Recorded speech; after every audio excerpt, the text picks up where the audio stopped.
2001 740IL, the E38 model, heater valve replacement. Same for the E39. As you can see, circled here in red, I had some small coolant leaks previously. I decided to replace it today. Pretty easy job. It took me about an hour. The heater valve is the same for the E39 model. Here's a comparison between the new one on the left side and the older one on the right side, with the two hoses still connected to it. Here's a picture of the part number on the old one and the same part number on the new one, just different writings.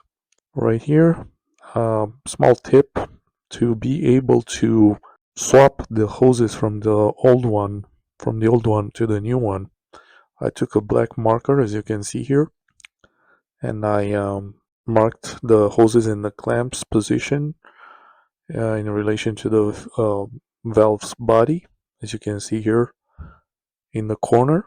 That made the swapping of the hoses a lot easier. You see the red arrows indicating on the old valve the hoses position, and now the other side on the old valve. Right here you see the blue arrows indicating the hoses already installed on the new valve. Both sides, clamps already tightened, already transferred to the new valve. Clamps and hoses in the same position here.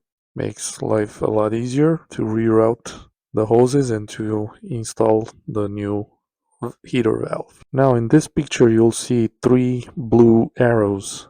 This is exactly the hoses and the clamps that I disconnected, and it was fairly easy to remove the heater valve. The red arrow indicates a clamp that it was actually the first clamp that I tried to undo, and then I realized I don't need to do that one, so I tightened it back up, and then I used the three hoses with the indicated by the blue arrows right here.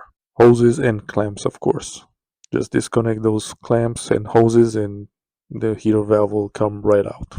Again, thanks for watching as always, and more to come. Maybe you would like to subscribe.